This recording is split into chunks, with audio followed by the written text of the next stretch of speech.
Assalamualaikum warahmatullahi wabarakatuh. Eee, Sebelumnya perkenalkan nama saya Masyarofa dengan NIM akhiran 034. Hari ini saya akan mempraktikkan beberapa uji statistika yang ada dalam statistika yang sudah dipelajari menggunakan Excel. Sebelum kita masuk ke tutorialnya, untuk definisi yang pertama itu kan saya akan menguji uji normalitas. Untuk definisinya yaitu uji statistik yang bertujuan untuk mengetahui apakah data yang kita miliki berdistribusi normal atau tidak. Kegunaannya adalah sebagai prasyarat sebelum kita melakukan uji statistik parametrik seperti uji T, ANOVA, atau regresi.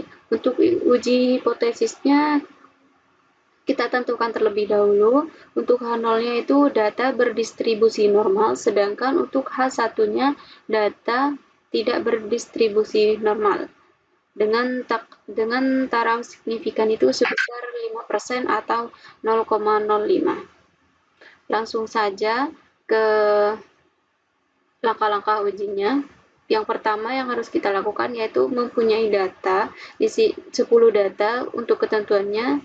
Di antara 10 data tadi itu berisi NIM akhir kita, satu data. Kita buka BPS terlebih dahulu. Baik, langsung saja kita masukkan nilainya. Saya sudah ada 10 nilai. Untuk NIM saya yaitu 34 di sini. Kita akan rubah menjadi merah biar kelihatan NIM-nya.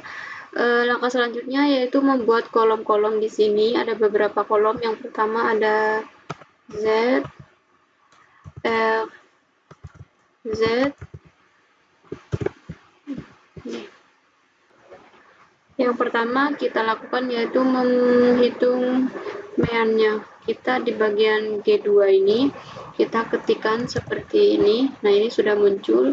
Lalu di bagian G3 juga untuk menghitung standarnya. Kita ketikkan seperti ini. Nah, ini sudah ada. Ini untuk nilai meannya dan ini untuk nilai standar atau rata-ratanya. Lanjut ke bagian kolom B, yaitu menghitung nilai Z, yaitu rata-ratanya dari semua nilai yang ada di sini. Kita ketikkan seperti ini. Seperti ini ya. Kalian perhatikan di bagian ininya untuk melihat kodenya. Ini langsung hasilnya semua. Ini kita klik, terus kita ke pojok sampai ada icon tambah hitam, kita tarik sampai ke 11 ini, sampai nilai 85 ini. Selanjutnya kita akan menghitung FZ. Untuk nilai FZ ini yaitu menghitung berapa persen atau berpeluangnya itu nilainya yang di bawah Z tadi, yang di bawah ini. Sama seperti tadi, klik, terus tarik. Selanjutnya SZ, yaitu kita ini melihat presentasi sebaran data real yang ada di lapangan. Sesuai kolomnya, kalau ini kan kolom pertama, nilai pertama, jadi I/10. Jadi untuk nilai yang kedua ini kita bisa ketikkan sama dengan 2/10, enter. Nah, ini sebenarnya nggak usah pakai rumus, bisa. Jadi kita ketiknya itu manual.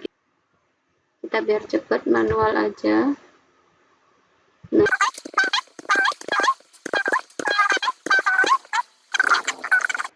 selanjutnya masuk ke kolom B. Di sini itu menghitung nilai mutlaknya. Jadi kolom FZ dikurangi kolom SZ. Untuk rumusnya seperti ini. Sama seperti yang tadi, kita klik, tarik ke bawah. Sekarang kita masuk ke tahap pengambilan keputusannya. Berdasarkan tabel British Kolmogorov Smirnov, untuk jumlah data N-nya itu kan ada 10. Ini ada 10. Terus untuk taraf signifikannya itu kan menggunakan 5%. Jadi diperoleh nilai di tabelnya itu sebesar 0,258 kriteria keputusannya. Jika dihitung itu jika dihitung D tabelnya itu kurang dari, maka H0-nya diterima. Jika dihitungnya lebih dari D tabel, maka H0-nya ditolak. Karena nilai D hitungnya tadi 0,164 lebih kecil daripada D tabelnya, yaitu 0,25. Maka H0-nya itu diterima. Jadi, data nilai mahasiswa ini dinyatakan berdistribusi normal pada taraf signifikan 5%, sehingga aman dan memenuhi syarat untuk analisis statistik parametrik selanjutnya.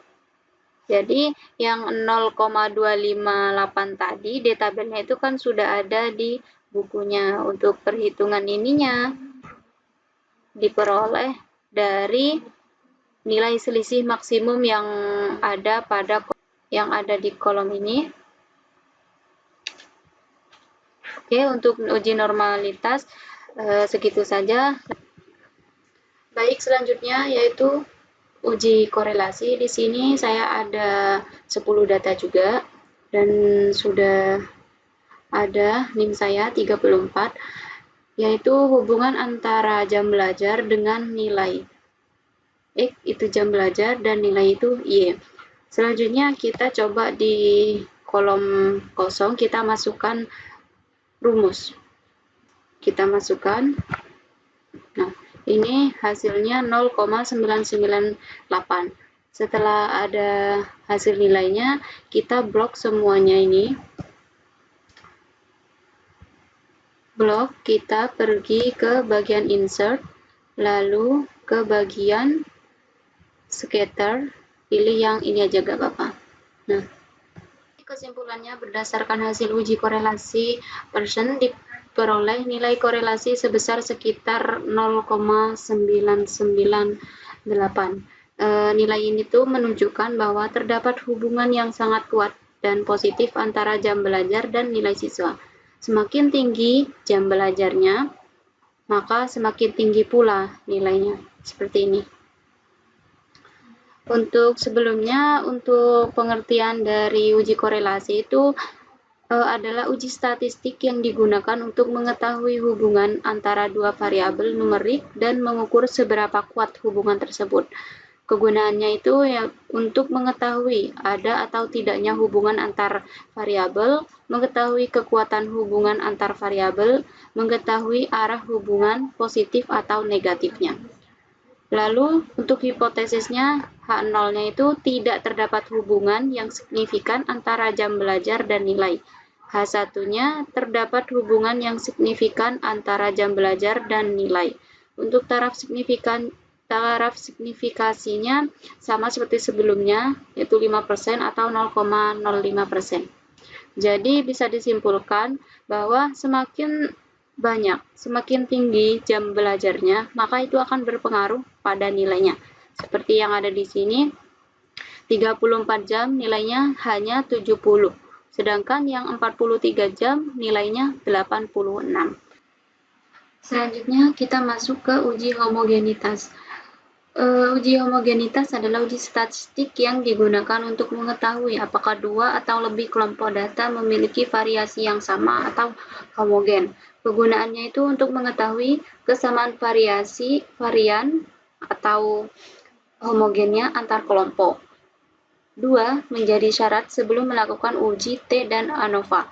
Yang ketiga yaitu memastikan data layak dianalisis menggunakan uji parametrik atau tidak.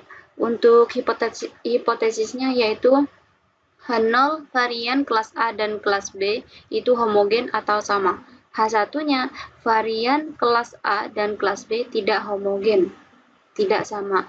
Taraf signifikannya juga sama, 5%. Langsung saja ke langkah-langkahnya. Di sini saya sudah ada data, 10 data juga, sudah ada NIM saya. Selanjutnya kita menghitung varian dari masing-masing kelas, varian dari kelas A dan kelas B. Untuk rumusnya seperti yang ada di sini. Ini kan untuk kelas A. Jika mau untuk kelas B, kita tinggal ubah hurufnya di bagian sini. Ini kita ubah jadi B dan ini juga B. Selanjutnya kita akan menghitung maksimal dari varian yang sudah ada di sini. Jadi nanti hasil maksimalnya itu akan ada 204, hasil minimalnya itu ada 29, sekian. Nah, sekarang kita masuk ke penghitungan F hitung. Jadi F hitung itu nilai maksimalnya dibagi nilai minimal. Untuk rumusnya sama aja. Ini kan ada di D2 dan D3. Kita ubah di bagian sini D2 dibagi D3. Kita enter. Nah, hasilnya 6,9 sekian. Jadi kesimpulannya berdasarkan hasil uji homogen tadi, diperoleh nilai F hitungnya itu sebesar 6,9 sekian. Dan nilai F tabelnya di 5% itu 3,18. Karena F hitung lebih besar daripada F tabel, maka H0-nya ditolak. Dengan demikian, dapat disimpulkan bahwa varian kelas A dan kelas B itu tidak homogen atau tidak sama pada taraf signifikan 5% atau 0,05. Baik, selanjutnya kita masuk ke uji linearitas. Uji linearitas itu pengujian yang digunakan untuk mengetahui apakah hubungan antara variabel X dan Y itu membentuk garis lurus atau enggak gitu, garis lurus linear. Kegunaannya itu untuk mengetahui apakah hubungan dua variabel itu bersatu atau linear, dan juga untuk menjadi syarat sebelum melakukan analisis regresi linear tadi, membantu memastikan model regresi yang digunakan itu sesuai. Langsung saja ke langkah-langkahnya. Di sini saya menggunakan data uji korelasi sama, yaitu jam belajar dan nilai, pengaruh dari jam belajar ke nilai ini. Yang pertama kita harus select ini semua nilai yang ada di jam belajar dan nilai. Kita masuk ke bagian insert, kita pergi ke scatter chart, pilih yang ini nggak apa-apa. Nah, kalau sudah, selanjutnya kita pilih satu titik saja, bebas pilih titiknya yang mana, klik kanan, kita pilih yang add trend line, terus akan masuk gini. Kita selanjutnya masuk ke format karakter areanya. Di sini ada display equation on card dan display error sini. Kita centang saja semuanya. Nah, setelah ini dicentang, tes ini pakai yang R pangkat 2 ini, yaitu sama dengan 0,997. Karena hasilnya itu 0,997 dan nilai itu tuh kan mendekati 1, sehingga dapat disimpulkan bahwa hubungan antara jam belajar dan nilai bersifat linier atau lurus. Dengan demikian, data memenuhi asumsi linearitas. Sudah cukup untuk keempat uji tadi. Sekian dari saya. Wassalamualaikum warahmatullahi wabarakatuh.